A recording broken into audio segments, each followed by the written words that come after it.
guest. My great guest. Now we can hear each other. Yeah, now you can start over. Okay, thank you. Thank you, Susan.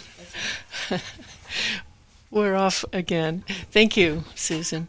Susan O'Connor-Fraser helping me here in the studio. This is your host, Becky Steinbrunner, still learning technology, and welcome to Community Matters.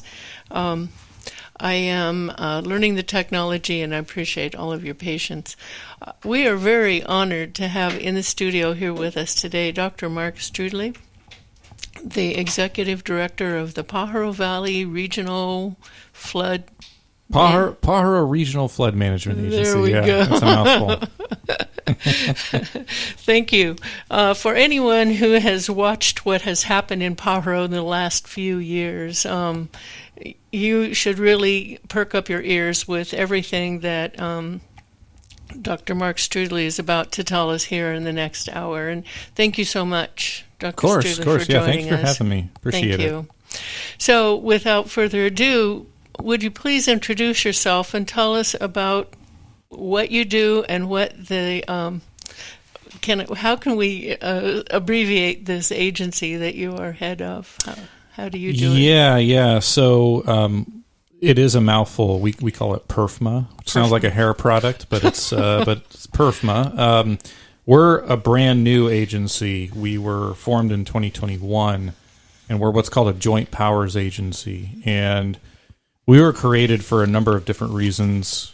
One major reason is to have a singular point of contact with the Army Corps of Engineers in doing two major things. One is building this new levee project in the lower Pajaro Valley that's been in the works for many, many decades. The other thing is to be that singular point of contact with the Army Corps for operations and maintenance of the levee system and the river system in the lower Pajaro Valley. And so previously that responsibility was borne by both Santa Cruz and Monterey County jointly. And that presented some difficulties, in particular with the Army Corps, just because there were two different entities that they had to communicate with. And now with us being here, there's just one. The two counties are two of our 5 member agencies. So joint powers agencies have member agencies. They're kind of umbrella agencies to some extent. And the two counties are 2 of our member agencies. The city of Watsonville is a 3rd.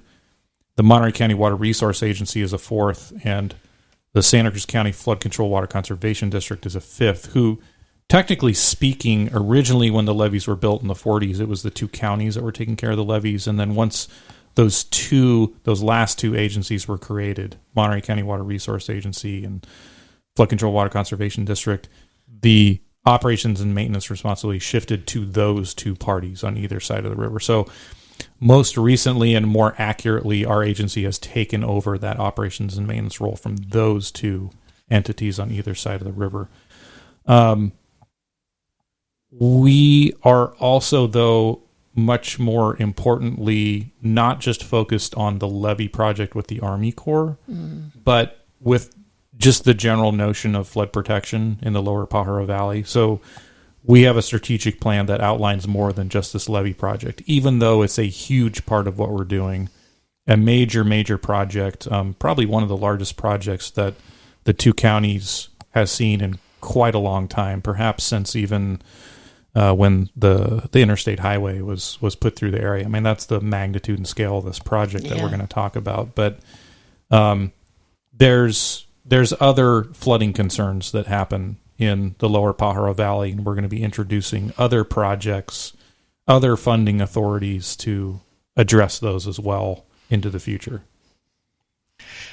And you are actively seeking funding. When I talked with you or emailed you, you were actually on your way or back from Washington, D.C., so you are still working very hard to get money for this project. Yeah, we're still looking to get more federal and state funds for the levee project itself, and we're also looking for funding for these other projects that I just mentioned that we're kind of pursuing. The levee project itself with the Army Corps is a $600 million project. So it is a very, very large project. So far, the federal government has invested about $186 million. Wow. and the state has invested $47 million. The project is going to be completely funded by the federal and state government. There's no funding requirement of us or the community for this project other than its long-term operations and maintenance. That is where the community and our local agency has skin in the game, so to speak. But once the Army Corps and the federal government invest $186 million and the state invests $47 million, they don't walk away from that, but you do still have to get more funding in. It's very uncommon for state or federal agencies to give you all of the funding for a certain project in one fell swoop. It usually comes in installments. And so my trips to D.C. and a lot of my work is geared towards ensuring that funding keeps rolling in. I don't have any doubt that it will. This is a highly prioritized project at basically all levels of government, which is great and not always the case, but that is the case for this project, which means that we're going to see more funding coming in. It's just there's still a process that you follow, and there's still the chats that you have to have with various entities to keep that funding trickling in. Yeah. I've done a bit of research, and what was amazing to me to read in this proclamation that you issued thanking Senator Laird for helping the state get some funding, and this was back in 2021. It says that it will shore up levees along the lower Pajaro River, Salsapuedes, and Corralitos Creeks. Currently, the federal levee system along these waterways only provides an 8-year level of flood protection, among the lowest of any federal system in California. Yeah, and perhaps the nation. It's unclear, but having protection from the so-called 8-year flood is not very much at all. Very much I mean, the standard of practice is at a minimum 100-year level of protection. Right. And in many places in California, including a lot of places in the Central Valley, the standard is going to 200-year level of protection. Yeah. So it was originally built with the idea that it was going to protect against the so-called 50-year flood or 50-year recurrence interval flood. That proved not to be the case on more than one occasion. And like I said, in your research identified that at this point, our best guess is that it provides against roughly the 8-year level protection. Yeah. And this levee was built when? 1949 was when it was completed. Yeah. So it's very old. Yeah. It's seen a lot of water under that bridge. It has. And it drains an enormous watershed. Yeah, the Pajaro is actually a pretty sizable watershed. It's not sizable compared to the Mississippi or something like that. Right. But this is the central coast of California, and it's a roughly 1,200 square mile watershed. It has two major wings in its upper watershed, one that goes up into Santa Clara County, with the headwaters up by Morgan Hill. And then the other wing is the San Benito River that is almost the whole county of San Benito and goes way down towards San Luis Obispo County. And those two wings funnel in through between the Santa Cruz Mountains and the Chittenden Gap and then make their way through the lower Pajaro Valley in Santa Cruz and Monterey counties towards the ocean. And that's where all that water's going, and that's where we see a lot of that flooding issue because that's where all the water's going.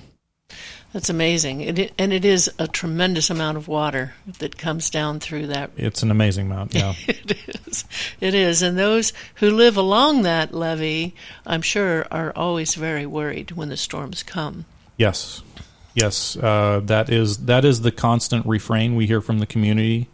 And, you asked early on kind of what it is we do, and a big part of the way I like to think about what we're trying to accomplish is allowing people to sleep at night when it rains without worrying, right? Because a lot of times these are multi-day storms, and a lot of times, believe it or not, they actually come at night. And yes, so they do. A big part of our mantra is, letting people sleep at night when it rains. Yes,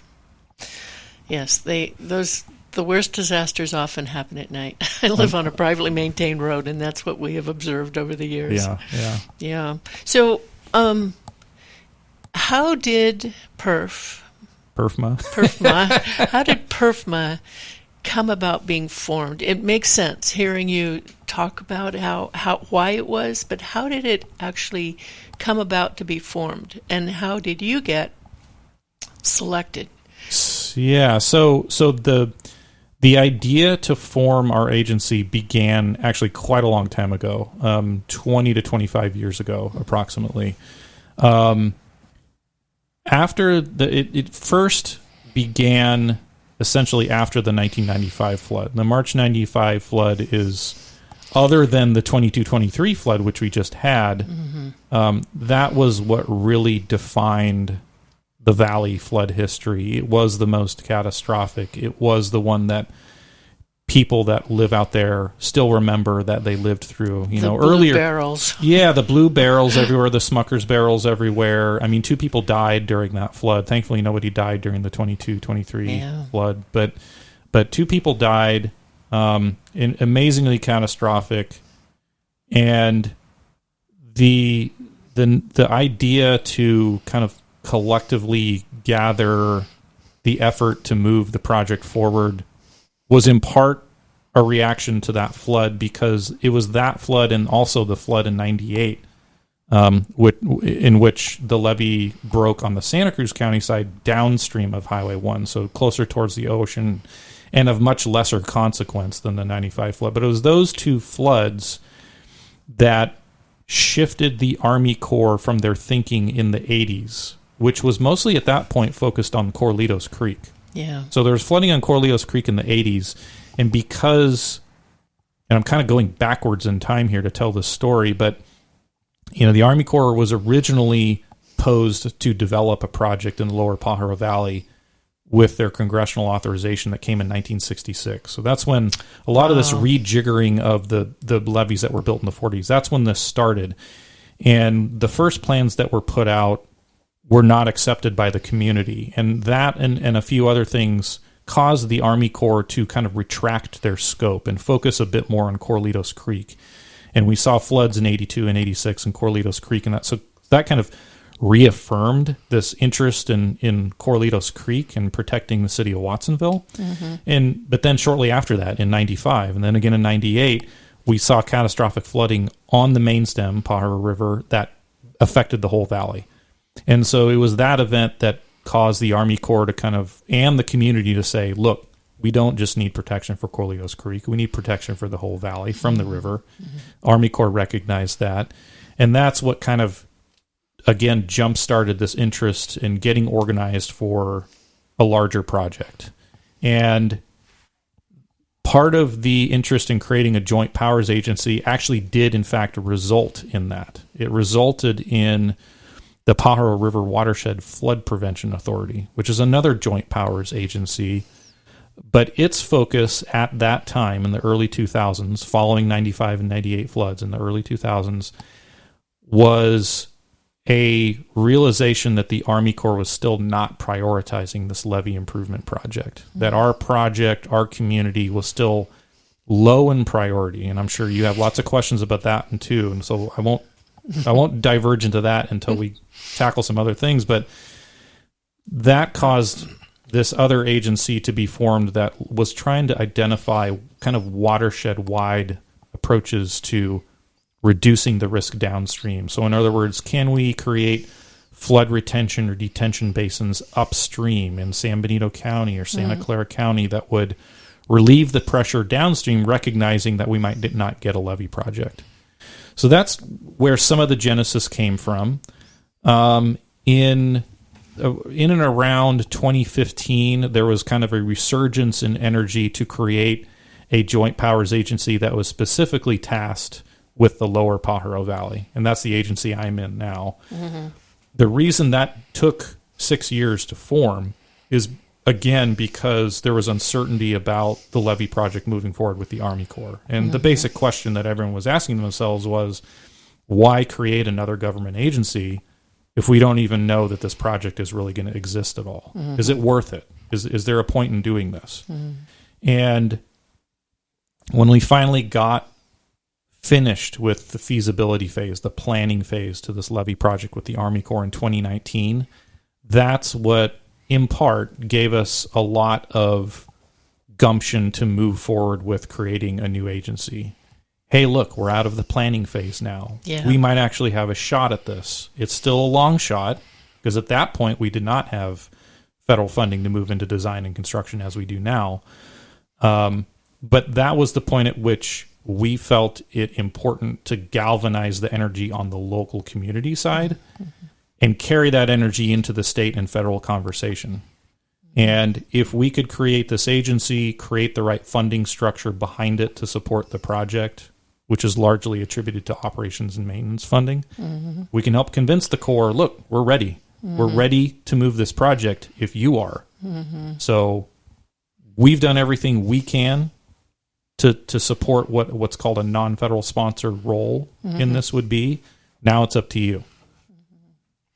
And the local officials really pressed hard on the Army Corps of Engineers. I was at some of those meetings where they were very strongly worded statements. You know, Yes. We've been waiting for you for a long time. Yes, and there was very helpful advocacy mixed in with emotion, right? I mean, this community has been through major floods for decades without a project, without an improvement project. And one of the principal reasons for that lack of prioritization was a bias in the system that ranked this project lower than others just by virtue of the property values. Wow. Which is very unfortunate. So the emotions were completely understandable and well-founded. They weren't just founded on this flood history, they were founded upon the recognition of this bias as well. But yeah, it was our local community leaders, our local elected leaders that fought very hard, that dove into the details with staff, that helped and or led our advocacy visits in D.C., that connected us with the right state and federal legislators.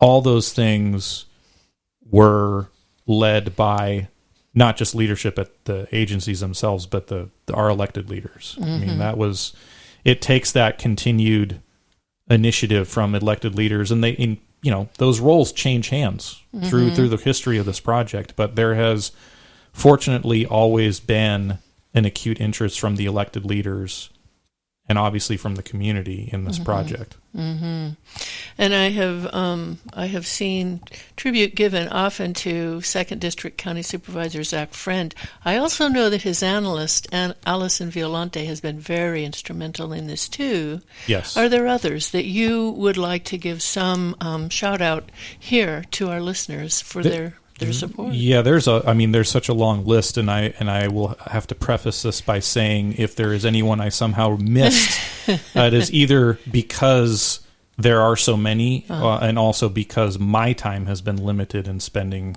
my professional career. I mean, this project goes back so many decades that there's been there are names that I don't even know who have been hugely helpful. Supervisor Friend has been really instrumental. He has really championed this project and take it under his wing, his leadership. He is very intimately knowledgeable of the federal process, the state process, and the people there, and how to connect us with the right people. Allison Violante, his chief of staff, is very sharp and very capable and has led that charge with us on Supervisor Friend's behalf. So yes, extreme kudos go to them both. Greg Caput, who was previously the 4th District Supervisor, had incredible connections to the community and really provided that on-the-ground kind of community-driven support and was hugely instrumental. And obviously Felipe Hernandez, who is now 4th District Supervisor, has carried on that mantle and is there, right in step with where Greg left off. We have our supervisors from the Monterey County side who have also been hugely helpful and hugely supportive. And there is a long history of that connection with the town of Pajaro on the Monterey County side that has helped us through that.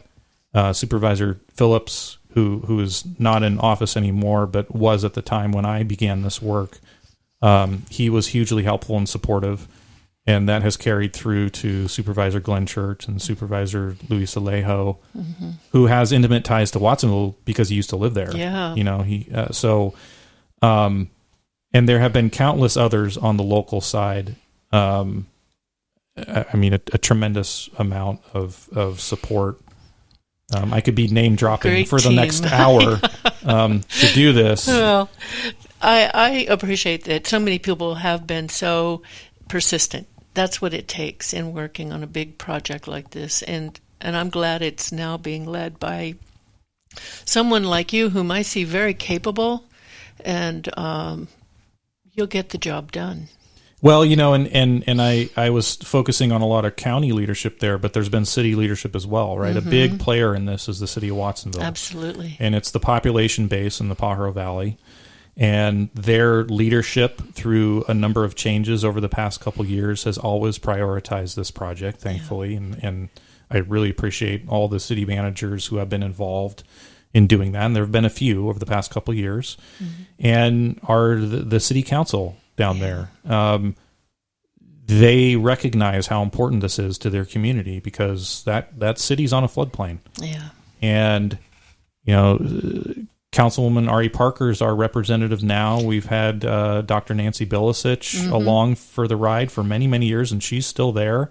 She's still sitting in at the Flood Prevention Authority with Zone 7. That kind of leadership coming from the city has been critical as well. And it takes all that synergy and alignment at the local level to get something like this to happen. It's been there, and I can't say enough on how appreciative I am of that leadership, of that consistency.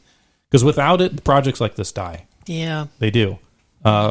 Staff can only carry things so much. You need those local elected leaders to spearhead things and to lead this and to echo the importance. Yeah. Well, thank you. Tell us, for those of you who have just tuned in, you're listening to Community Matters with your host, Becky Steinbrunner, and I am honored to have in the studio here with us Dr. Mark Strudley, the Executive Director of PERFMA. That's an acronym that is basically watching over the Pajaro Valley region flood management. So describe for us what we're going to see happen. What is the project going to be like? When is it going to start? What can we see happen and when?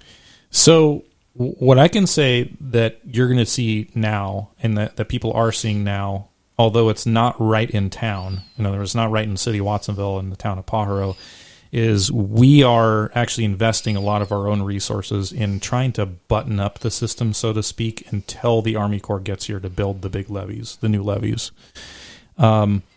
We are kind of reconstituting some sections of the levee system to basically bolster them a bit more for the next couple seasons of rain that are going to come ahead of the Army Corps basically tearing these things down and rebuilding them. When the Army Corps comes and does that, what you're going to see is so there's about 26 miles of levee between the ocean and the upstream extent of the levee system. About half of that is going to get rebuilt by the Army Corps under this project. So I started this conversation with you saying that we have this strategic plan that looks at other projects that we're going to bring online in the future. Those are meant to address these other areas that are not part of this project. But about half, about 13 miles of this levee system will essentially be demolished and rebuilt. And in the agricultural areas, they're going to demolish the existing levees, and then they're going to build new ones that are set a little bit further back away from the channel. Generically by about 100 feet on either side.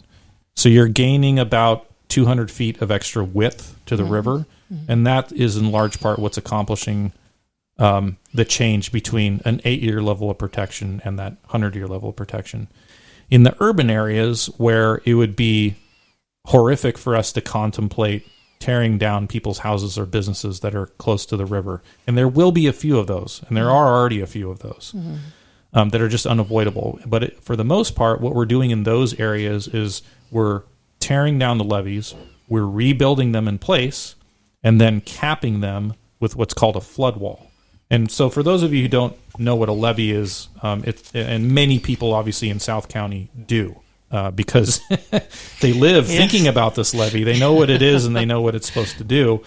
For those of you that don't know, a levee is essentially an earthen berm that's supposed to retain water through a river or creek corridor without letting it spill out into the floodplain and affect people's property or public property and also threaten life. A flood wall is basically the same kind of thing, except it's a much narrower feature. It's usually made out of cement, concrete, and it's used where you don't have the luxury of space that would be required for the width of a levee. And in the case where we have urban environments, if we were to build a taller levee, because you have to maintain the same side slope configuration, that trapezoid gets bigger and it gets wider, which means even if you just rebuilt the levee in place with a taller one, you'd still be wiping out homes or businesses on either side because the footprint is larger. Yeah. So we're rebuilding the levee exactly the same size in place and then capping it on the top with a flood wall that basically we're not just going out there, we're going up. And that's what accommodates the extra water is the extra carrying capacity vertically up. And the reason we're having to rebuild the levees in place or demolish them where this project is happening is because the levees that were built in the 40s were built to 1940s engineering standards, which are much less desirable than the engineering standards now. And in large part, and to oversimplify, what was really done in the 40s was there was a lot of material that was sourced locally from the river to build the levee. And the river is, for the most part, sandy. And you can imagine building a levee out of sandier material is maybe not the best thing to do. Right. Clays and silts are much better barriers against water if you were to make a berm out of it. So when we build these new levees, they're going to be built to much higher engineering standards, today's engineering standards. And there might also be structures contained inside of them. You could think of them as almost like curtains to prevent water from flowing through the core of the levee from the creek towards the land side of the levee, or the improved side, the water side versus the non-water side. You don't want the levee to seep. And so sometimes there will be structures that are going to be built like a clay core, or what's called basically like well, I won't get into the details, but there's a number of different structures you can in place inside the levee that prevent the water from going through. A more impervious wall, so to speak, that hopefully the gophers and ground squirrels and those guys won't penetrate too. Yes. That's got to be an issue too. It is. That is a major part of our maintenance program is rodent control. Yeah. They have their reasons for being there. We don't want them there. Yeah. There's plenty of other areas for them to be. We don't want them in the levee. Yeah. So when might this all begin? So a project of this size is broken down into segments, or what the Army Corps calls reaches. So if you see the Army Corps and the media talking about this, you might see the word reach, which is a weird name, but it refers to a segment or certain length segment of the creek or river. The first segment of the project that's going to be built is a segment of Corralitos Creek between Green Valley Road and East Lake Avenue. It's what's called Reach 6. That segment of creek is currently unlevied. There are no levees there. There are a few kind of earthen farm berms, I guess I'd call them, kind of towards the downstream end, but they're very small. They're not engineered. I would not at all call them levees. They may, under certain circumstances, hold some water back, but they're not reliable. They're also not maintained by us. Right, they're quite overgrown. Some of them are overgrown, and they're just not maintained features. They were put in place at some point in the past, but they're not really maintained heavily. We're going to be introducing levees through that section, and that section of creek is the one that overflowed 4 times 2 winters ago during that winter 22-23. It overflowed there 4 times, 3 of which were quite consequential to the city of Watsonville, and flooded homes, flooded people's garages, caught people in the middle of the night, like we talked about earlier. and was quite catastrophic. So there are going to be new levees in that spot. Those will start to be built. The earth moving for those is going to start happening next spring. There are going to be early construction-related activities that are happening this fall. There are some trees that need to be removed within the construction footprint. There are utilities that need to be relocated and moved out of the way. There's a couple structures that need to be demolished to make way for the project. Those are construction activities. Those are starting this fall. And then earth moving will begin next spring. And you say there are structures that have to be moved. Has there had to be any eminent domain actions taken in this this project? Not yet. Good. No, we've had successful interactions and negotiations with the affected landowners in that segment of the project, and things have been going pretty well. That is, in some respects, the hardest part of the project, because that's where the project really touches people. Obviously, it'll positively affect people after it's built, but when the project gets built and you need the extra space and you're asking landowners to sell part of their land either under easement or fee title, that's a major impact to people. This is a small valley. This is not the Central Valley. Right. These farms are small. Their space is precious to them. It's also precious to them because of the crops they grow. Yes. These are high value crops. And when it comes to talking about residential and business owners, their space is also precious to them. Even if we don't have to move a house, if we have to move somebody's backyard fence, and that means somebody's children's little fairy garden has to be taken down, that's a major thing. And it's not something we take lightly. It's something that is kind of an unfortunate requirement.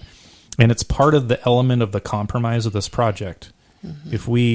In order to get that flood protection for this community, there is something that needs to be given up, and it's that extra modicum of space. Yeah. So that's the first reach that's going to happen.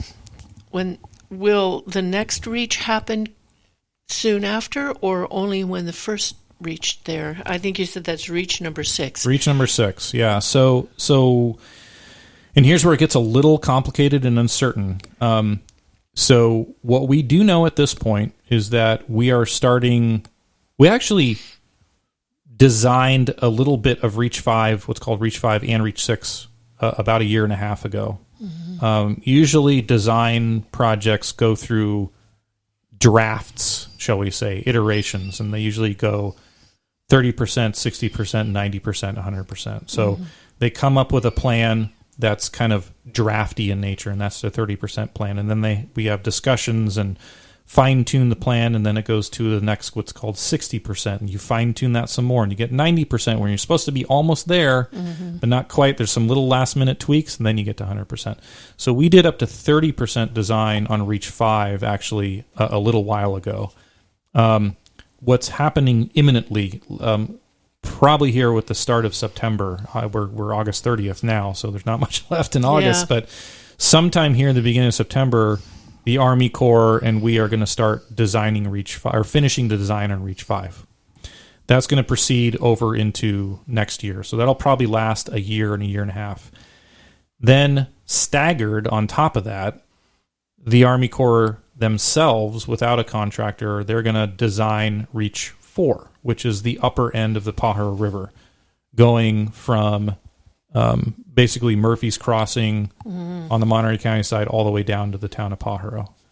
So they're going to start designing Reach 4, and then staggered on, and that's supposed to start design November, December-ish, something like that. Of this year. Okay. And then staggered on top of that, the Army Corps is going to design Reaches 2 and 3 at the same time. And that, what we're being told, is supposed to start January, February-ish. So usually projects do not operate this way. They usually operate sequentially by reach. When you're done designing one reach, then you step into the next, and so on. You don't overlap them. Right. So one thing the Army Corps is doing to expedite this project is they're doing these overlapping design phases, which is going to present its own set of challenges, but it was ultimately beneficial to the project. Yeah. What we know about construction is that Reach 5 will be constructed following Reach 6. So we're going to go through and start Reach 6 construction really in earnest next spring when the earth moving happens. Reach 5 will follow that, and maybe perhaps by a year. Then it becomes a little fuzzy, because by the time we're done building Reach 5, so Reach 6 will be done at that point. Reach 5, once we're done with Reach 5, right now, we're talking 2 to 3 years down the road when we hit that point. When we hit that point, then the question becomes, do we have all of the federal and state funding in hand at that point? Because if we do, that means the Army Corps can get more flexible in how they construct the rest of the project. If we have all the money, it means they can let multiple construction contracts out at the same time to build the rest of it all at once. So, and again, usually they don't do that. Usually they go reach by reach sequentially. But here, if we're lucky and we do our work as good as we can and we're able to get that money all in, it opens doors for us. And so that's what we're trying to do collectively with the Army Corps and also with the state, because there's a state share in this, like I told you. We need to get all that money in hand so we can do that. If we don't, that's okay. It'll just go a bit slower and maybe go in chunks instead of all in one fell swoop like that. So that's why I say we have some clarity right now on some things, but as soon as we get 3-4 years from now, the clarity turns into a couple different options. It's not clear exactly which path we're going to be able to follow. The overall goal is to get this thing built in 5 to 10 years from now. And I generically kind of say 8 years, kind of split the middle. Yeah. But that's actually fairly fast for a project of this size. Yeah, especially with the Army Corps of Engineers involved. Yeah, although they have really turned a new leaf. I mean, as I'm describing these options that they're putting in front of us, they're speeding things up. So they're going very fast now, actually. That's encouraging. I do not see how you could do one reach on demolishing the Pajaro River levee and not doing the whole thing all at once. I mean, how would that transition zone work if we had a big storm? Well, this is the challenge of working at a flood control agency when you build projects like this. Yeah. It's the thing that's going to raise my blood pressure for a year at a time, right? While we're going through this transition between one reach and another reach, trying to make sure that we don't have any gaps. Yeah. And so in a very simple sense, what we're going to have to do is we're going to have literally and figuratively stopgap measures to implement to close gaps between segments as they're being built. And the unavoidable thing that's going to happen is that when a segment is built or a reach is built and other reaches are not yet built downstream, we are going to be in the situation where in the built area, we have 100-year level protection. And in the non-built areas, we're still carrying that old 8-year level of protection. Yeah. That's just the way this is going to go. Yeah. There's no really avoidance of that. And so we're going to have to be thoughtful in how we manage emergencies in those situations, which might be a little bit different than we otherwise would if they happen. And obviously we're crossing our fingers that doesn't happen, that Mother Nature is nice to us until we build this thing out. Indeed. No one would ever want to wish for a drought, but... We always joke about that in the flood world, kind of tongue-in-cheek, like, gosh, I wish we have a drought this time, and don't tell our water management friends about that, but yeah.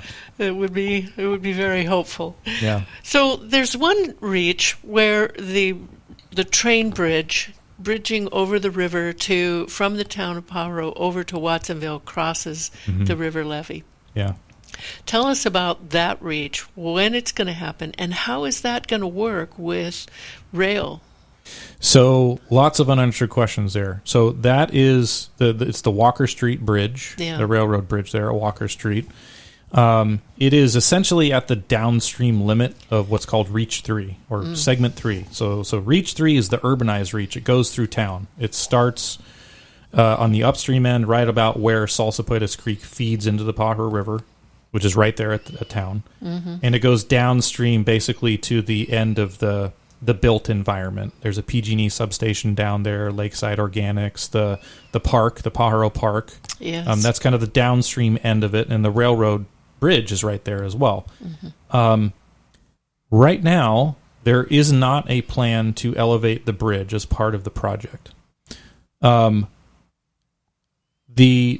history with projects like this, even though on the one hand the railroad transportation industry wants you to raise the bridge, it's also usually very difficult and time consuming to go through that process with a UPRR, an SPRR. It's a bit easier in our case because we have RTC and they're a local agency. Can you define some of those acronyms? Yes, sorry. Union Pacific Railroad, Thank Southern you. Pacific Railroad, and RTC is a Regional Transportation Thank you. Commission. The railroad used to be owned by UPRR, as I understand it, and now it's owned by RTC. And so we have the benefit of having a local partner here that we're already talking with. There are desires to elevate that railroad bridge so that it clears a flood. The problem is every kind of bridge elevation like that is expensive. And right now it's not part of the project. It's not part of the project cost. The way that the Army Corps has a history of kind of sidestepping that landmine is we rebuild the levees. They're a little bit higher through there. And there's what's called a closure structure, a gate. So where the railroad...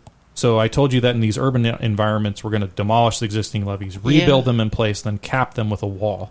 So where this wall would cross the railroad, basically the entrance to the bridge on either side, there would be a waterproof gate there. That would be the extension of the flood wall. And the gate could open or close, but it would get closed during a flood. The problem with that, of course, is that it cuts off service. Not only is the bridge then potentially underwater, but the service is cut off. Yeah. So we're in active conversations with the RTC, with the city of Watsonville, on what might be done about that. And this may be one of those, if we're successful in kind of partnering and finding some funding to address that railroad bridge, it's probably not going to be coming from the Army Corps. It's probably going to be coming from somewhere else. And this is kind of where our expertise as a flood control agency kind of goes away, and we're strongly relying on the RTCs of the world and their transportation expertise. Like, where do we get the money to do this? We are hugely supportive. We are not interested in getting in the way. However, it was not part of the SPECT project with the Army Corps. So that's still an open chapter. It's not a closed chapter. There are still lots of discussions that are going to happen on that. It's unclear as to what's going to happen. Hopefully we can get funding somewhere to partner up and kind of rectify that situation and have it go over whatever structure is built there. Now, with railroads, you have very low sloping approaches. I'm not a transportation guy, and I don't remember what the exact limits are, but unlike a car and a road who can go up little steep climbs, trains generally 2%. don't or can't. Yeah, right. Yeah. It's very, very small. Yeah. So what that means is if we're able to successfully raise that bridge, we also need to raise the approaches. And if you raise the approaches, you're talking about the introduction of kind of some new structures in town on either side. And so that presents its own set of challenges that will have to be overcome through that partnership with people like RTC and the city of Watsonville and Monterey County through the town of Pajaro. I certainly do not have all the answers because this is where my expertise, like I said, goes away. But that's why we're happy to partner with these other agencies and try to figure out a solution. Yeah. Well, that will be an interesting thing to watch because there's been much discussion at the Watsonville City Council with the RTC about that bridge and the future of the state's passenger rail plan to connect to the major rail corridor over right in the Pajaro. I am very aware it's a hot topic. It is a hot topic. We have our own hot topics and things that consume our time, and I am happy to let that consume others' time, but I know just enough to be somewhat informed of what's going on, but yeah, that is a big topic of conversation. Yeah.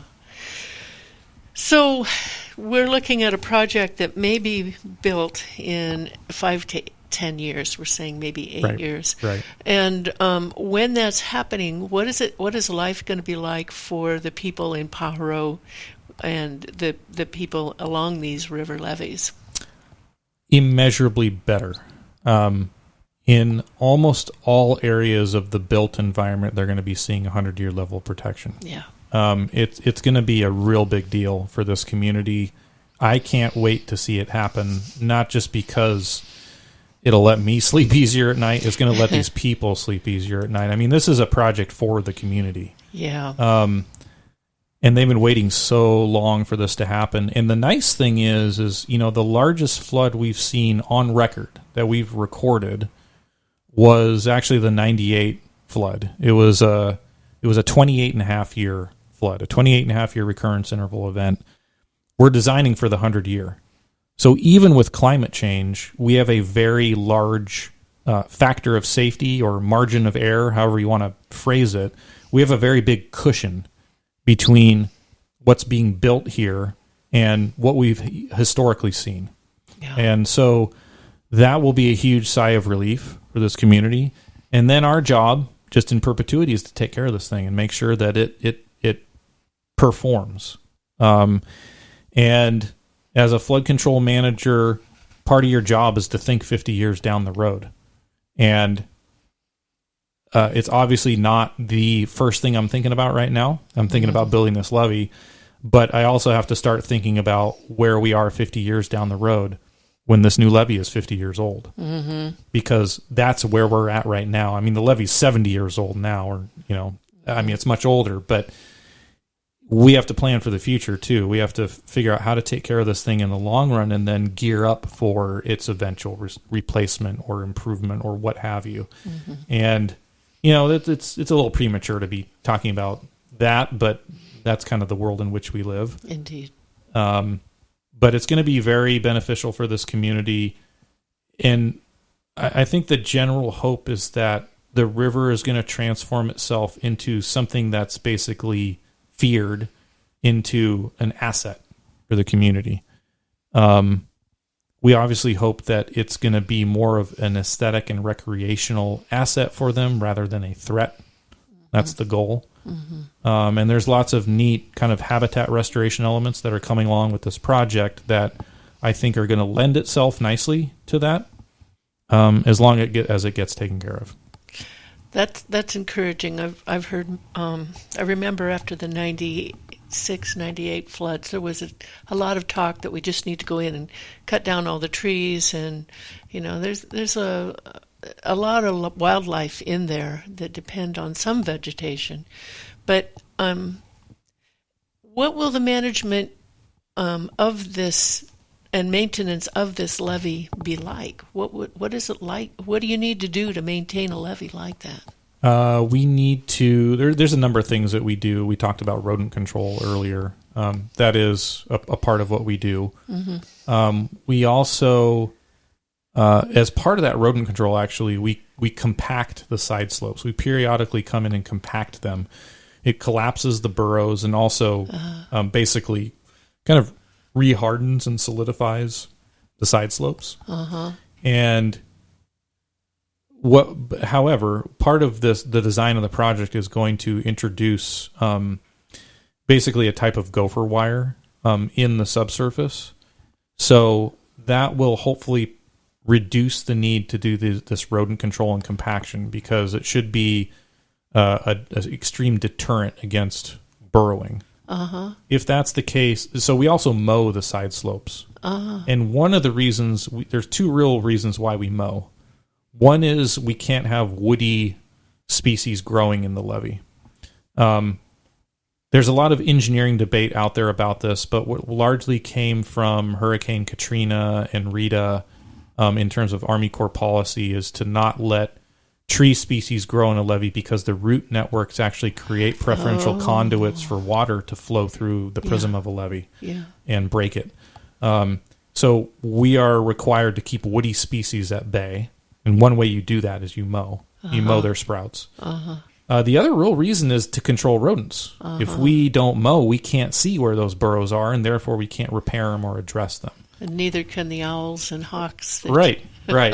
So, hopefully are watching too. Yeah, so, I mean, ideally we get into a scenario where we have this gopher wire put in place as part of the project. Is it metal wire or Oh something? yes, no, it's metal, and it's not what I think the common gardener thinks of when they think of gopher wire. This is heavy duty, really fine grained mesh that would be buried right beneath the Hopefully surface. with a 50-year life. Oh yeah, no, the metal in the gopher wire would surely last that long. The question is, can we basically control the rodents from getting around it at the periphery? That's always the challenge. It's a challenge in your garden, As right? a gardener, yes. As a gardener, you put in the gopher wire, but they somehow find their way around it or up and over it or whatever. So that's going to be the challenge. But anyways, what I was going to say was, hopefully we can get some native grass species to grow on the levee side slopes and not have to mow them as frequently because of that gopher wire. We also add material to the levee top to keep it in its built configuration and to keep that levee road on top of the levee in good condition. And we also, like you brought up earlier, we maintain the vegetation in the channel. If we get too much woody vegetation in the channel, it does block the flow. Yeah. So there's a certain amount, and It's a balance. it's a balance, and it's almost an unrealistic challenge for us at this point because the performance standards of the levee were predicated on standards in the 40s. Yeah. And they run us afoul of Endangered Species Act statute, or they stand to. And so we're caught between this flood risk issue and endangered species. But once we build the project, there will be both that flood accommodation as well as veg. Well, I have full confidence that you will be able to accomplish this. I appreciate that. And we're down to the end of our hour here. It has gone quickly, and I've learned a lot. I'm sure our listeners have too, and we really appreciate you coming into the studio. How do we get a hold of you or sit in on some of your agency's meetings? Yeah, I'm glad you asked. I'm really appreciative of you having me here as well. We have board meetings every month. They are on the second Wednesday of every month at 10 a.m. And they are held in the Watsonville City Council chambers, which is in downtown Watsonville. We have a website, www.prfma, Pajaro Regional Flood Management Agency.org. There is ways to contact us on that website. We have a kind of generic info email that goes to both myself and my outreach coordinator. And you're always feel to email me, mark.strudley@perfma.org, and come to our board meetings. I know it's in the morning and a lot of people work during that time. And maybe that time will change. They are recorded. Yes. They are recorded. But I'm happy to meet people at their homes, out in the field, wherever. We pride ourselves in kind of being accessible and available to people, even though we're a small agency. A small agency with a huge job and making a big difference and improvement in the lives of many in the Pajaro Valley. We sure hope so. Thank you. Thank you. Thank you very much for joining us here on Community Matters today. Dr. Mark Strudley from Pajaro Valley Pajaro Regional Flood Management. Perfma. Yeah. Thank you very much. We'll have you back again once the work begins, and let's all keep our fingers crossed for a safe winter. Excellent. Thank you very much. Appreciate it. Thank you so much. And we're off the air.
And welcome back to Community Matters. This is your host, Becky Steinbrunner, and I am here in the studio by myself. Still learning this technology and working to get our calling feature set up so that you can call and be part of Community Matters. I believe that I have just accomplished that. So if you would like to call in and test my ability of technology here, please do so. The number is 831-265-5050. Please call in, and you can talk with us about here on Community Matters about what our guest just in the last hour, Dr. Mark Strudley from the Pajaro Valley Flood Management, and I probably got that wrong, agency, and everything about the project to rebuild the Pajaro River levee. I'd like to take a caller now that is kind enough to test my ability. Go ahead, caller. Can you hear me? Hey, Becky, that was quick. Yes, this is Bill. Excellent. Thank you. I hear you, and do you hear me? And yes, I hear you. What if I said no? I guess that was a silly question of me, wasn't it? I'm sorry. I'm still rather flustered here. So, thank you for calling in. What would you like to talk about here on Community Matters this afternoon? Well, I'll let the listeners know this is the day we go late. We go all the way up till 6 o'clock with our live programming with Cannabis Connection with Christopher Carr from 5 to 6. But we have something special after that today, or we hope to. Zeus Faye and Michael Olson are going to be at the Midtown Party on Soquel, right near Branson 40, and they're going to be doing a live broadcast from there from 6 to 8. Oh, very fun. Give us that venue again, please. It's the Midtown Party that's going to have live music. It always does. Dancing, not quite in the street. It's in a parking lot just off the street. And it's near the intersection of Branch 40 and Soquel. I'm not sure what the address is. I think I heard Susan last hour say it's 1111 Soquel, but I don't know that with certainty. You know, I think I've seen it. There's like a farmer's market and some food trucks and things there, and I've heard live music there. Pretty close to the fire station. Food trucks. It's directly across from Cayuga. Yes. Yeah, and that's where that beautiful Greek church used to be that burned down. Oh. Yeah.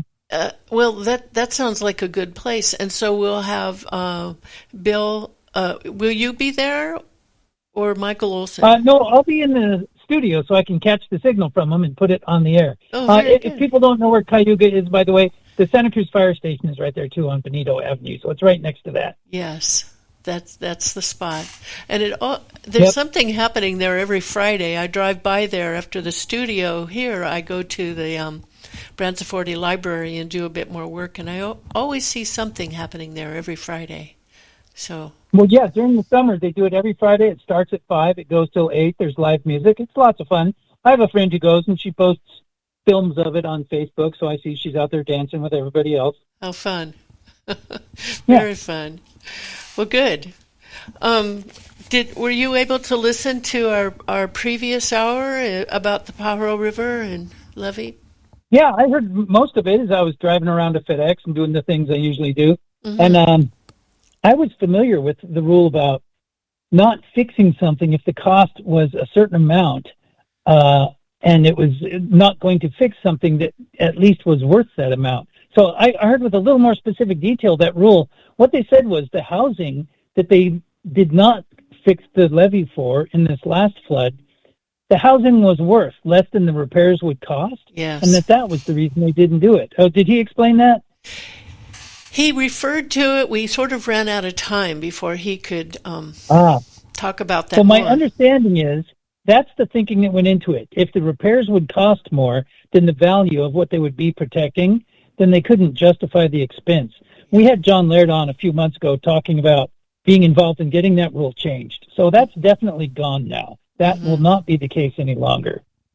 That is excellent. And in fact, Dr. Strudley just did say that it is now one of the top priority projects to happen. So many thanks to those who got that rule changed, huh? Yeah. Yeah. And I don't know who all was involved. I know John was one of them, though. So Yeah. I'm thankful to him for that. Yeah, indeed. Well, it will be interesting to see how that all happens I can't imagine what it's going to look like when they demolish the existing levee. And, as he was talking, I was trying to also think about the San Lorenzo River levee. If a similar project were to happen, what a different picture that would be here for that area versus the farmland in Paro. Oh, yeah, definitely. Well, there was one part of what he was saying toward the end that made me kind of nervous. He said after, they're 2 or 3 years in, if they have the money to keep going, if that will change their tack. If they don't, they'll do something else. Yeah. It amazes me that you can tackle a project as big as that and not know if in the middle of it you'll still have the funding or you'll have adequate funding. If you'll be I able guess to that's the finish. reality, but it makes me nervous. I know.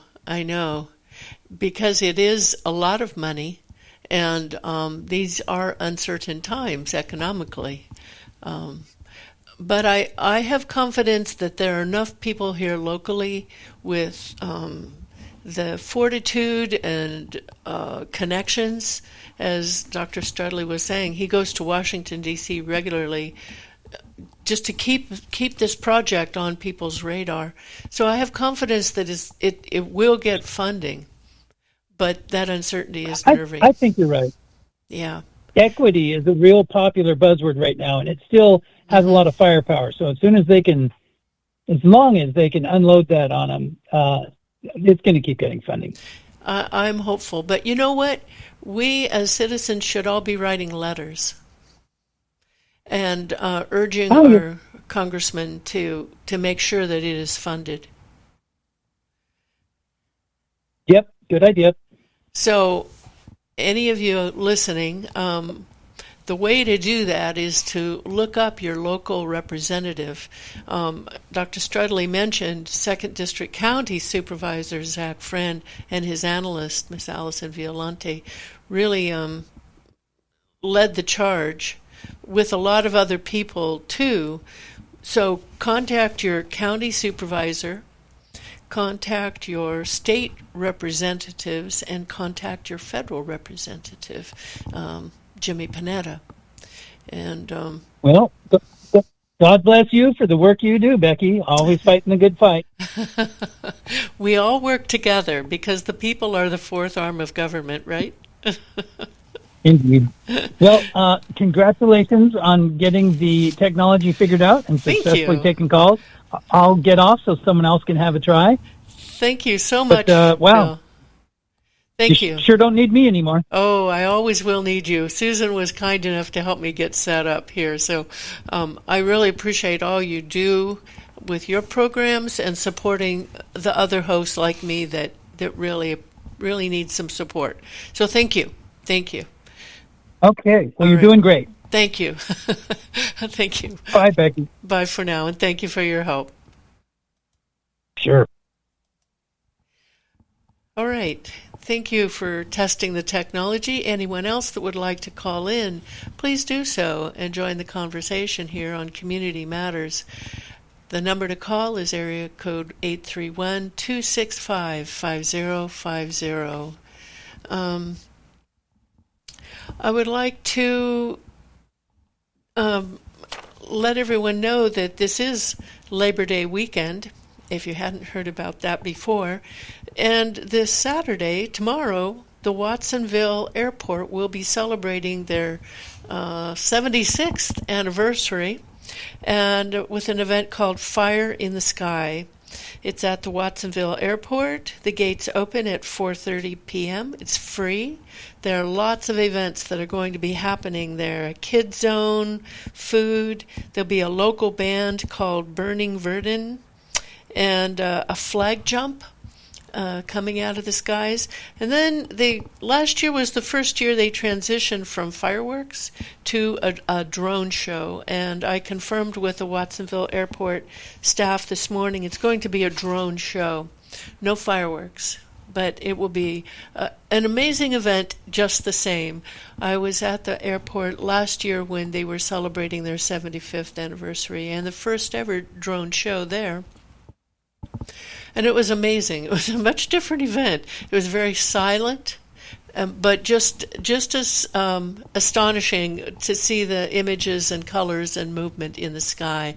But it was silent, so it's a different event, but very fun. And I urge you all to go tomorrow to the Fire in the Sky, the Drone in the Sky, Watsonville Airport celebration. The Watsonville Airport is a critical element in our community, especially in times of disaster, because it links us to the outside world when we can often be cut off. And we need to do all that we can to make sure that it is that the runways are kept intact. There's a move now to close one of them, and we cannot let that happen. So if you feel strongly about this, I urge you to write to the Watsonville City Council and urge them to keep the Watsonville Airport operational and funded. To that effect, we had here on our program, Community Matters, one of Watsonville City Councilman, Eduardo Montesino, and he said, if the county depends so much on the Watsonville Airport, wouldn't it be good if the whole county helped support it financially? So think about that a moment, and think about whether you think it should be changed such that part of the county's, let's say, sales tax goes to fund the Watsonville Municipal Airport, that is a basis of our emergency supply line in times of disaster. Think about that and let me know your thoughts. You can call into the studio here, 831-265-5050. So this is Labor Day weekend. What does that mean? I know my midwife always had something to say about that, but many people, I think, have lost the understanding of what Labor Day really is. It's heralded as another nice long weekend, 3-day weekend at the end of summer, barbecues and such. But I want to encourage you to think about what it was that really caused this to become a national holiday.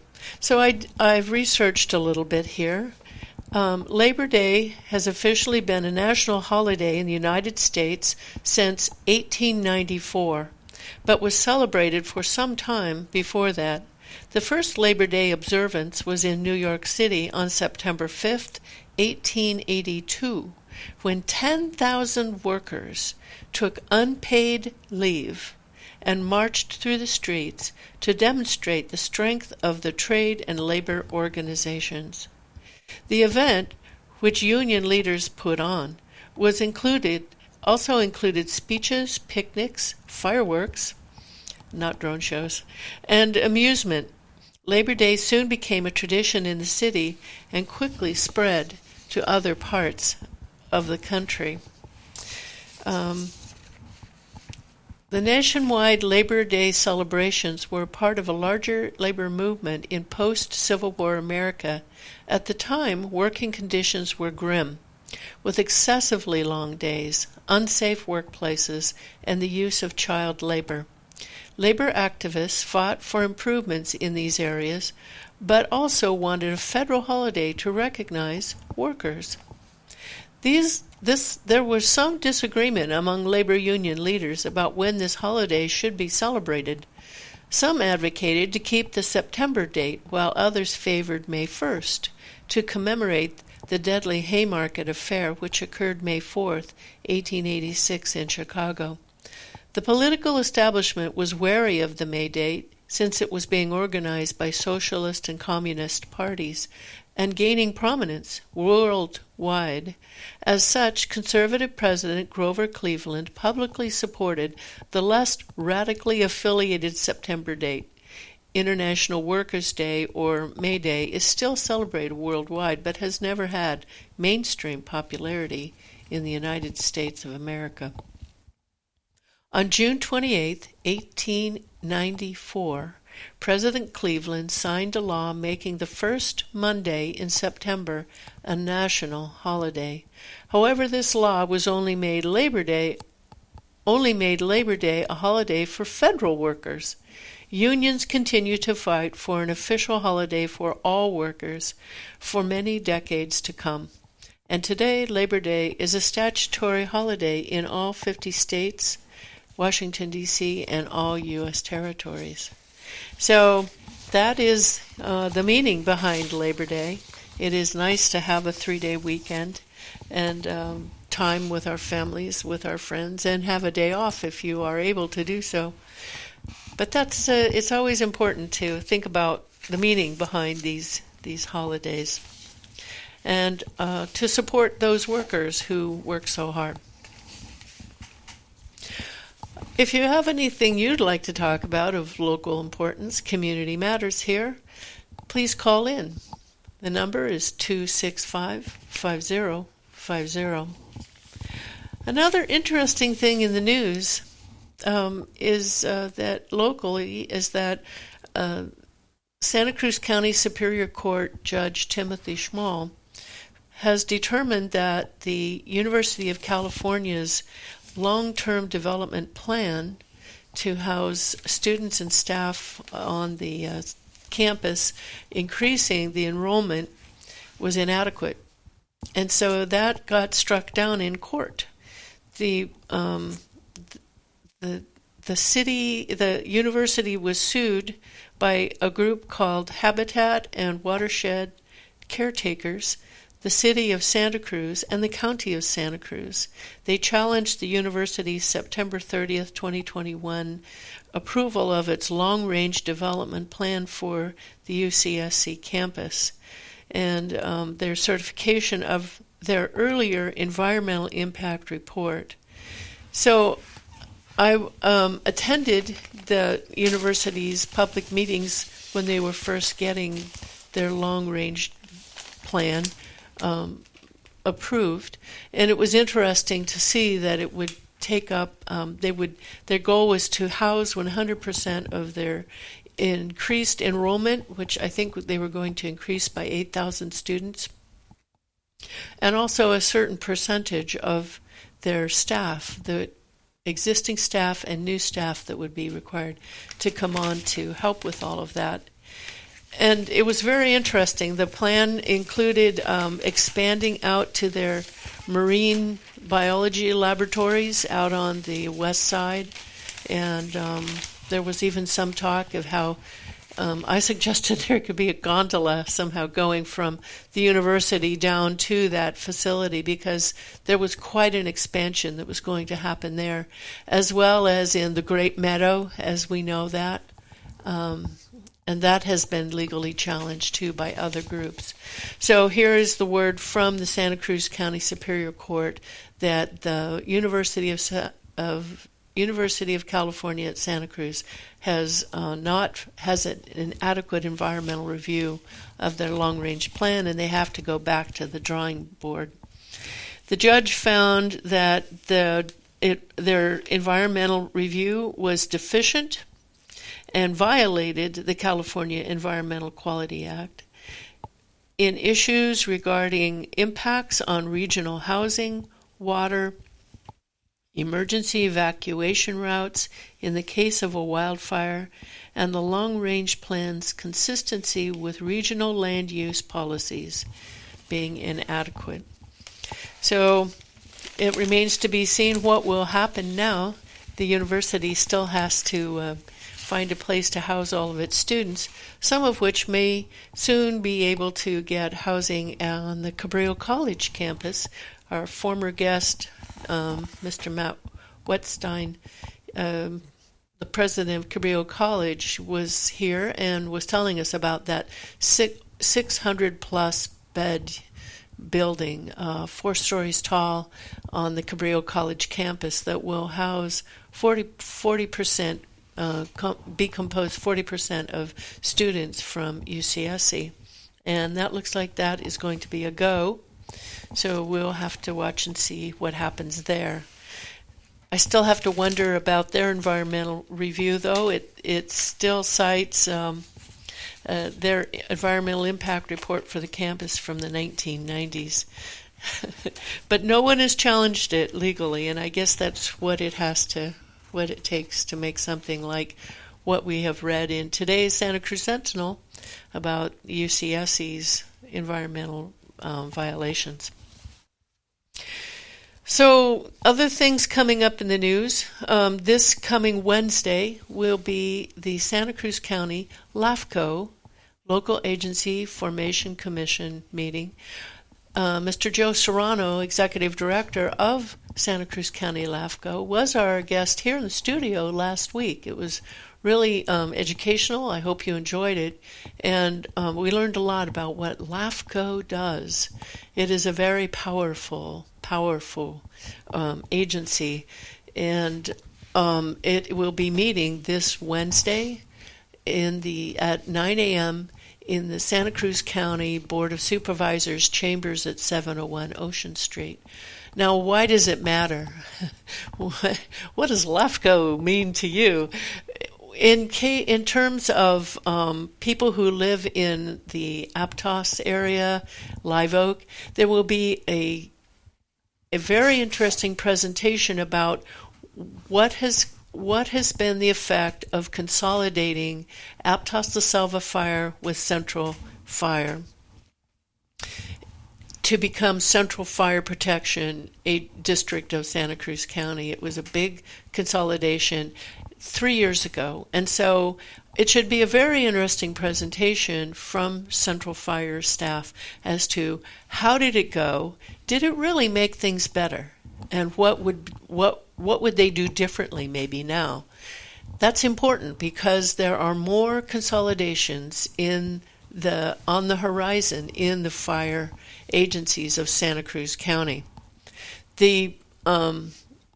Our talk with Mr. Serrano last Friday centered around the proposed changes for countywide fire district consolidations, particularly Santa Cruz County Fire Department, which is funded by County Service Area, a special property tax assessment, number 48, on all property owners in the areas that are not within the jurisdiction of an independent fire district, such as Boulder Creek Fire, Ben Lomond, Felton, Pajaro Valley, City of Santa Cruz, and Central. So that's a big area, and you can see a map of it if you go to Santa Cruz County LAFCO. That's LAF as in Frank, CO.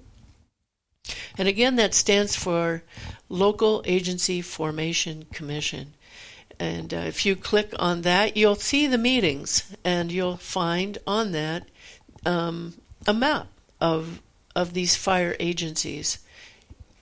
In particular, you will see the agenda that is always very well organized with hyperlinks to big documents.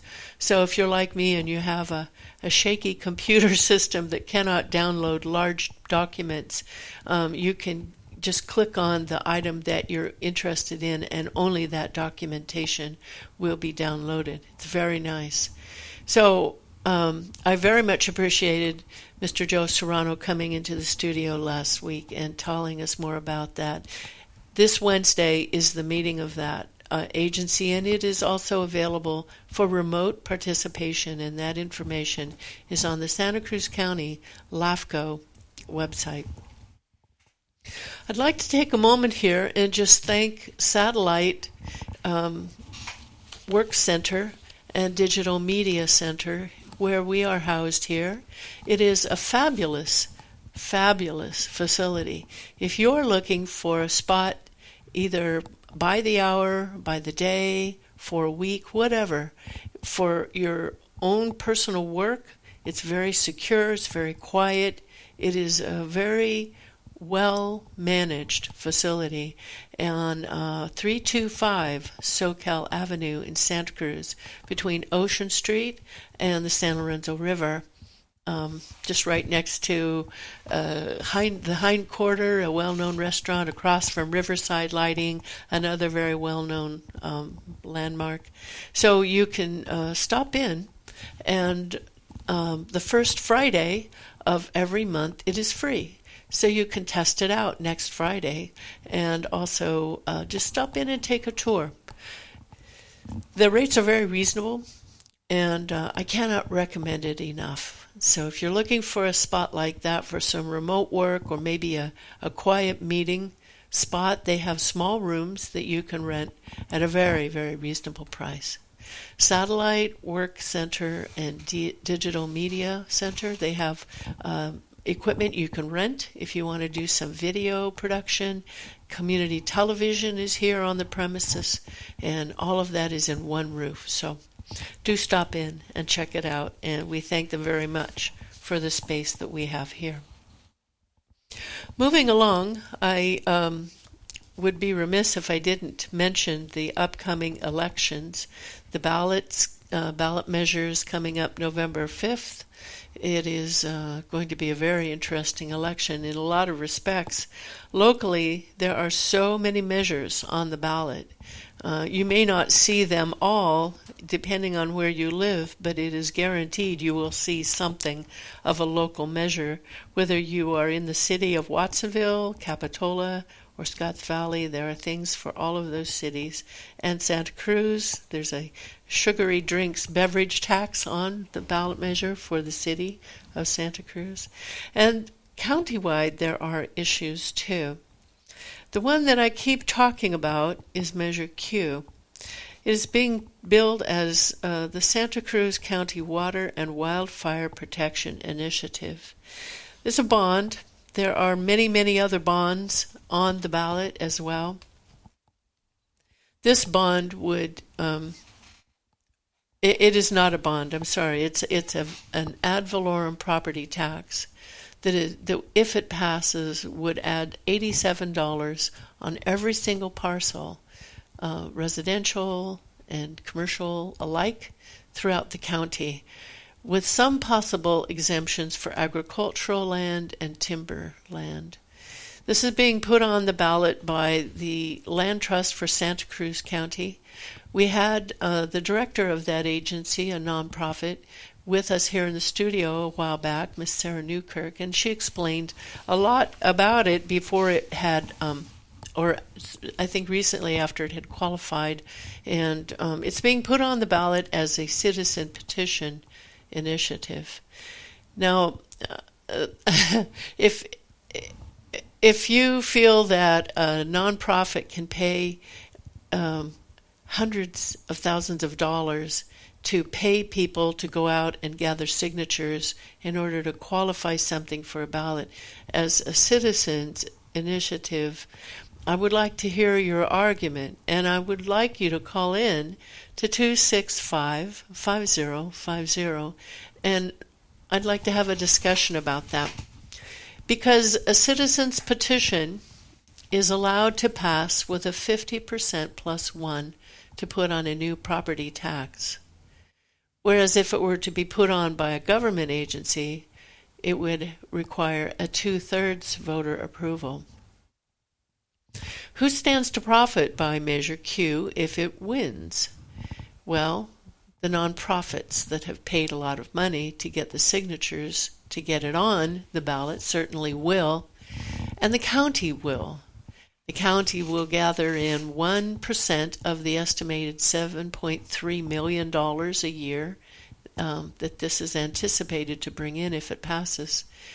The county would gather 1% off the top, and then the money would all be handed to the county's agency called Office of Response, Recovery, and Resilience, known as OR3. And that department is managed by a former analyst of former County Supervisor John Leopold. His name is David Reed, And he would manage all of that money and decide how all of that money would get spread out. With the help, we're told by Ms. Sarah Newkirk, of an advisory panel that would be made up of five appointed members, one from each supervisorial district, and one designated member from each of the 4 incorporated cities. And they would decide, based on a 5-year plan that this group would get together and make. I'm guessing it's already done, being hatched by these nonprofits. And the 3 nonprofits primarily involved are the Land Trust of Santa Cruz County, the Peninsula Open Space, and Sempervirens. They're wealthy nonprofits, but they are always looking for more, as is the county, and that's what, in my opinion, Measure Q is all about. There supposedly would be citizens' oversight. We always hear that now. In the case of past sales tax measures sold to the public by the county, and I'm thinking Measure G in 2018, the citizens' oversight amounts to, and these are the words of the county auditor controller, people can look it up for themselves on the county's website. That's the citizens' oversight. So be very cautious in how you vote. Be well read and informed, and it is not too early to start reading about these things now. If you go onto the Santa Cruz County elections website, you will see all of these measures. These are just the local measures, and you can click on the arguments for them, the arguments against them, the rebuttals to both, and also click on the information about what they would actually do or not do. I would be remiss if I did not let you, our listening audience, know that Measure Q, the what's it called now? The Santa Cruz County Water and Wildfire Protection Initiative, is opposed by the Santa Cruz County Fire Chiefs Association. Now that ought to perk up your ears if anything does. How and why would the Fire Chiefs Association oppose something that is supposed to be offering wildfire protection? Well, they did their homework well in advance, and they saw through it, and they know that it is being, the whole wildfire concern is being used to sell yet again another tax. So don't be fooled.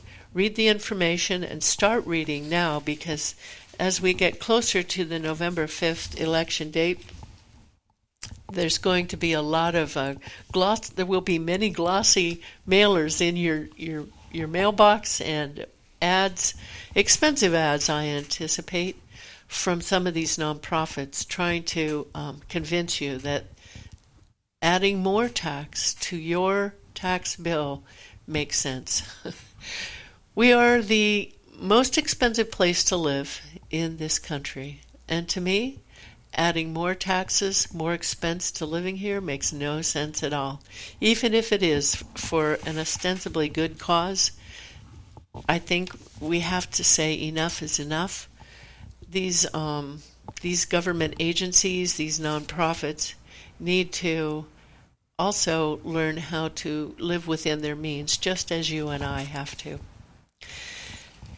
Please call in if you have any thoughts about this. You're listening to Community Matters. I'm your host, Becky Steinbruner, still learning all about the technology here, and thanking you for joining me this afternoon.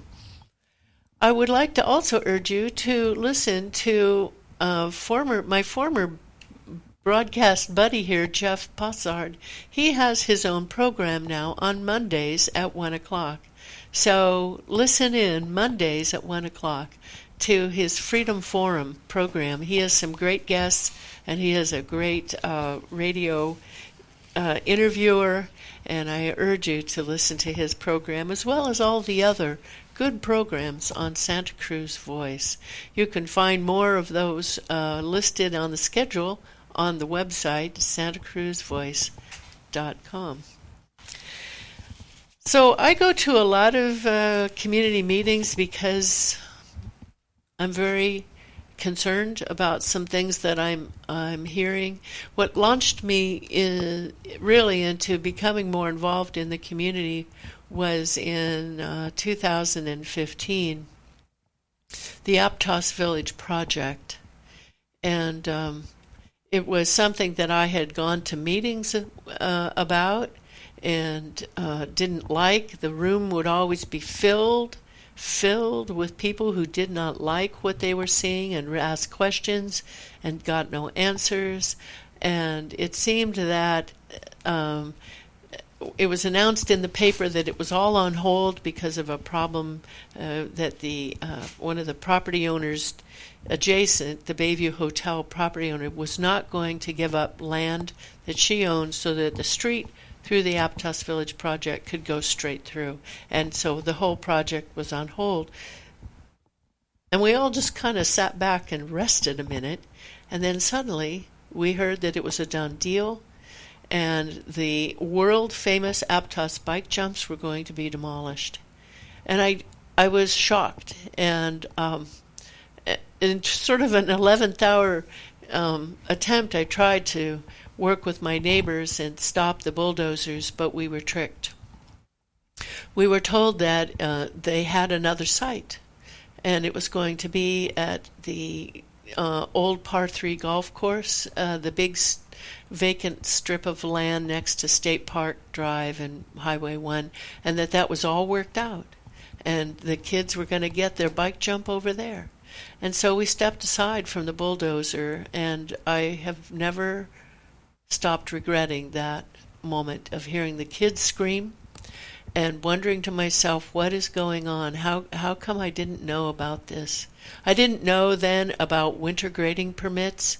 They were bulldozing in the middle of the winter and had no winter grading permits. I didn't know about conditions of approval for a project, but I know about them now. And I didn't know how to file Public Records Act requests when you don't get those answers. But if you file a Public Records Act request, they have to give you the answers. I know about that now. So I urge you all to spend some time in your community looking around you and what matters to you most. What matters to you in becoming involved in. Just do one thing. And like Dr. Strudley said with the Pajaro River Project, stick with it and stay there in the moment with it and make sure that it happens as much as you can. Sometimes there's nothing you can do, and I know now that even if I had laid down on the ground in front of that bulldozer, it would not have saved the Aptos post office jumps because it was a done deal. But I know a lot more now, and I urge you to get involved and learn all you can. Going to public meetings is always an enlightening thing because minutes that you read online of things never capture the real conversations. So if you can go, do.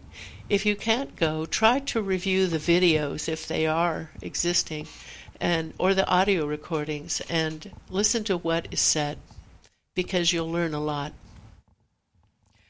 One meeting that I went to this last week was the Santa Cruz County Fair Board meeting.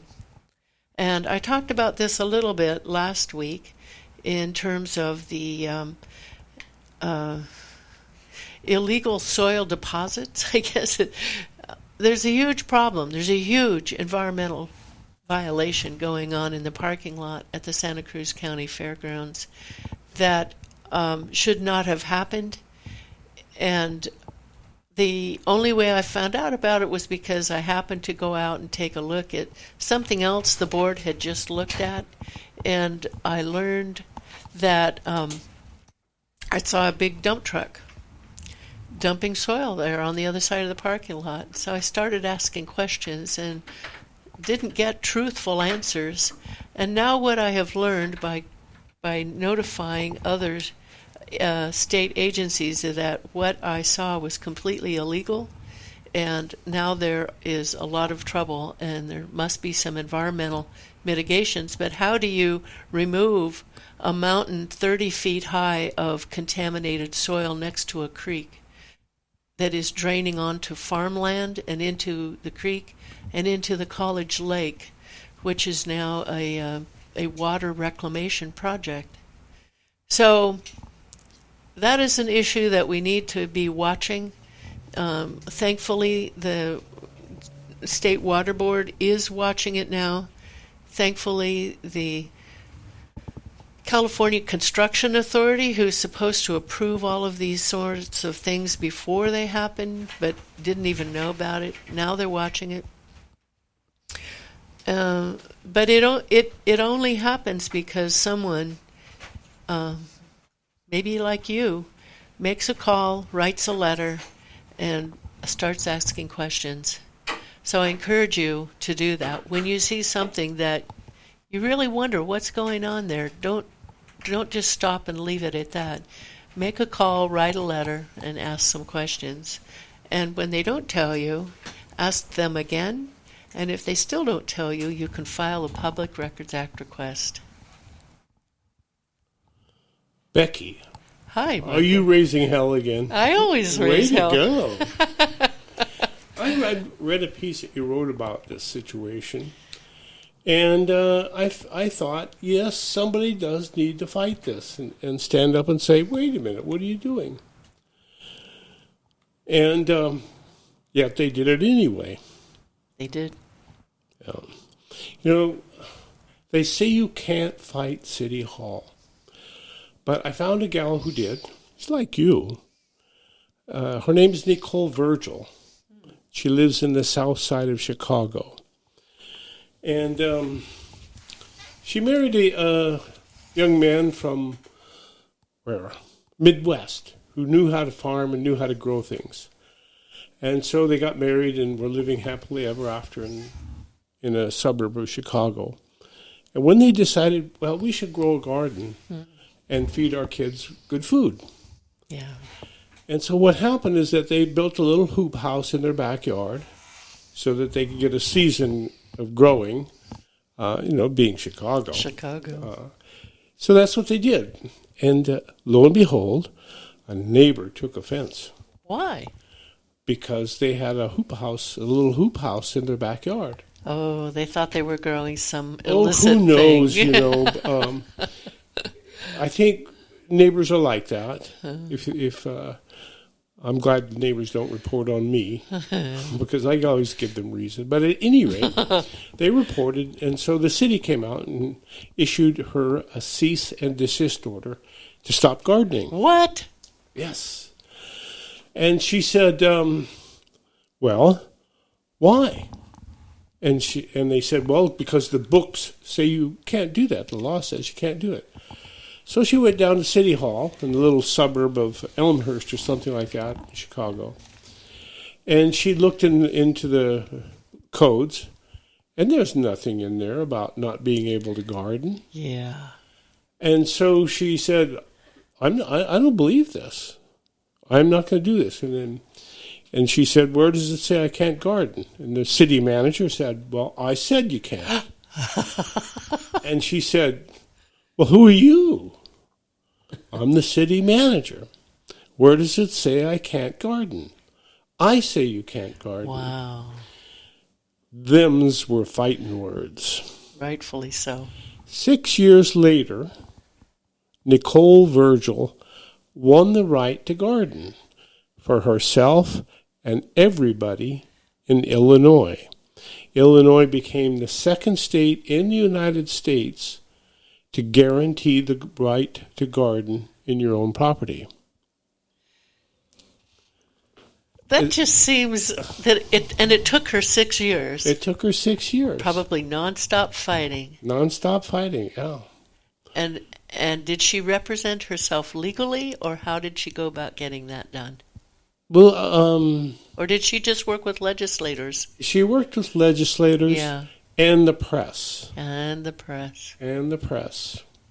So And I mean, local she radio like Santa yes, Cruz exactly. Voice. And she made a very good presentation. If you're in the media, you're always looking for a story to tell. Yeah. And so she picked up on the media, and there away she went.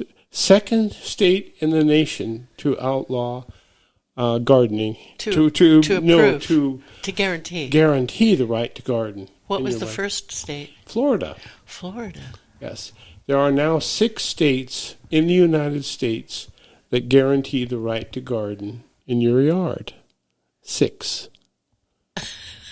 Is California one of them? I don't think so. Oh, my. We better watch out, Michael. Yeah. They're going to come after my tomatoes and my kiwi and my everything else. Maybe they'll come after your zucchini and do you a I favor. don't do zucchini. Everybody else does zucchini. So you don't need to grow it. Yeah, so I don't need to grow zucchini. So, but it's fun to have things to trade with a neighbor like that. That's amazing. By the way, the story of Nicole Virgil and the fight for the right to garden may be heard tomorrow, Saturday morning at 9 o'clock on the Food Chain Radio Show, right here on Santa Cruz Voice. Excellent. Excellent. How's that for a sneak pitch? Well, it's appropriate because it took the effort of a member of the community to fight for what was right. Yes. And that's what Community Matters is about, too. That's what you're doing. What do you mean dumping this stuff here? Yeah. Where does it say you can dump this stuff here? You're the city manager? Uh-huh. There are many things that happen like that. And,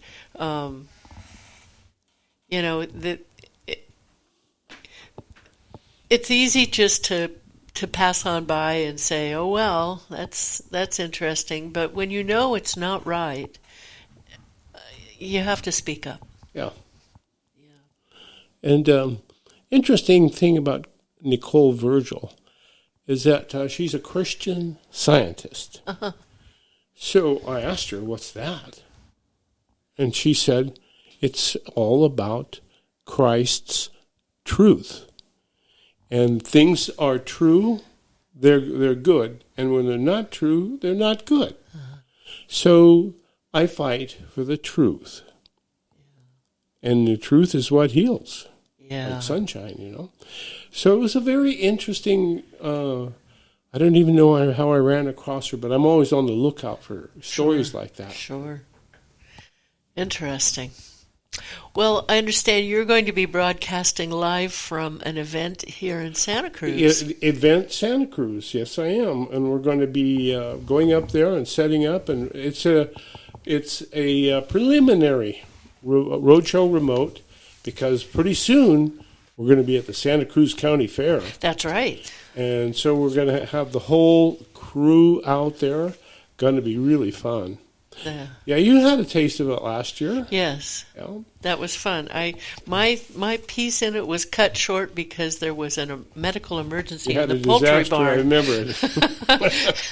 But I'm not doing anything in the poultry barn this year. There's been sad, but I'm happy because you're much more valuable on the air. Well, I don't know about that. I'm mumbling along here as I go, but I'm very much appreciating the opportunity to learn and to get information out to our listeners. Isn't it fun? It is. It's just fun. It is, yeah. So I'm looking forward to the county fair. It's going to be very interesting. September 11 to 15 is our engagement. So we're going to do a marathon broadcast, 8 hours each day.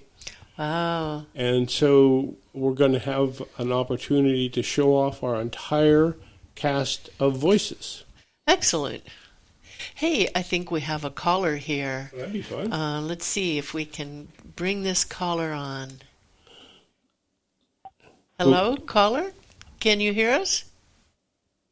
I can hear you. Ah, excellent. This sounds I was like... just testing, make sure you know how to take a call. Thank you. Is this my... Let's guess. Who could this be? Sounds, the voice sounds familiar. Who has a special program on Labor Day, Monday at 2 o'clock? No. 1 o'clock. 1 o'clock. 1 o'clock. Oh, would that be the host of Freedom Forum, Jeff Bosshard? Yes, and like to advertise your program, Becky. Thank Let's you. all be at the fair and celebrate. Yes, let's be at the fair. That will be good. Are you? But your program is on Monday, so are you going to? The fair does not open until Wednesday. Wednesday. Are you going to be out there with other programmers? Yes, he is. I'm Excellent. going to be there on Friday, at least, as far as I know. Excellent. But I also want you to know that we, what can I say?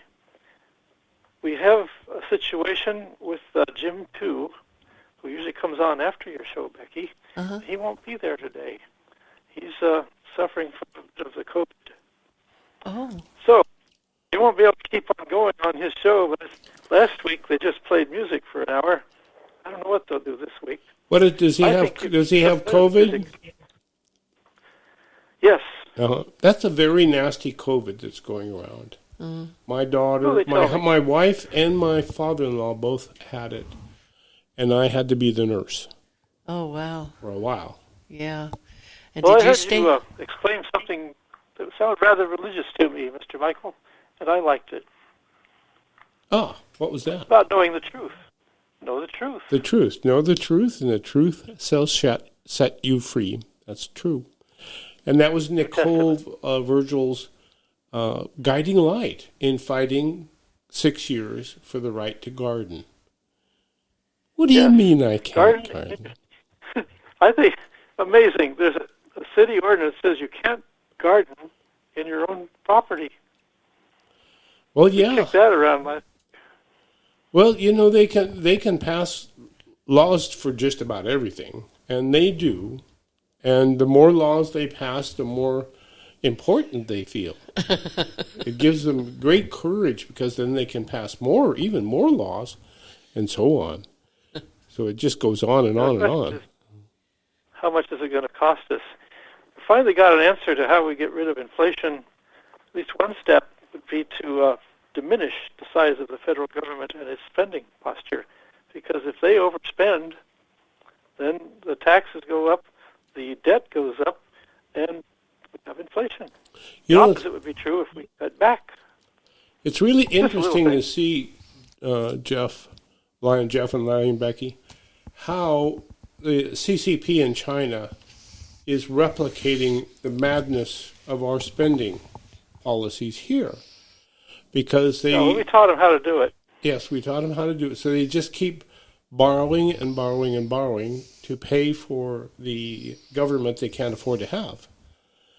And when you borrow money, it just exacerbates the problem. It's like a drug addict that feels really good when he or she takes the drugs, but when the drugs start wearing off, boy, got to take more drugs. Same is true with borrowing money. Got to To borrow run a more. government, yeah. And we're seeing that at the county level, too, sadly. $95 million this county borrowed just to keep things going. Yes, exactly what's happening in China. Yeah. Well, We have another 1 thing minute with left. China, as in the United States, is that we're both having population problems as far as reproducing. We're bringing lots of people in, but we're not producing enough children to support us as we get older. China has the same problem. Probably worse. They copied us. It's probably much worse in China because their population is collapsing. Jeff And and nobody Michael, wants in. we are just about out of time here. Jeff, I want to thank you for calling. Listen in on your program, On your program, Mondays at 1 o'clock, Freedom Forum. And Michael? Yes, join us this afternoon, 5 o'clock at Event Santa Cruz on SoCal Avenue in Midtown Santa Cruz. Excellent. Who knows what we'll be up to? Be fun. Next week, we'll have Kim DeSerpa on our program. Thank you, Jeff. Righto. We're off the air now. Thank you for calling in. Good to hear you. You're doing great. Thank you. Thank you so much. Bye for now. Okay, I wonder what they're going to do for 4 hours. We'll see. Play a rerun, probably. I think Bill was working on a rerun. Let's see. Now I need to log out of here so I don't. Yes.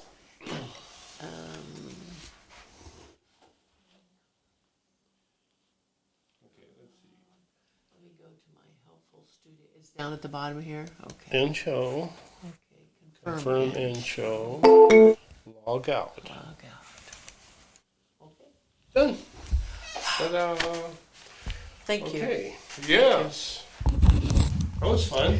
Yeah, thank you. Have you met Zeus? Zeus, I think I met him at an all hands on deck meeting at the Capitola Library. Oh, okay, good. Oh, hi. Okay, Mr. Zeus. This is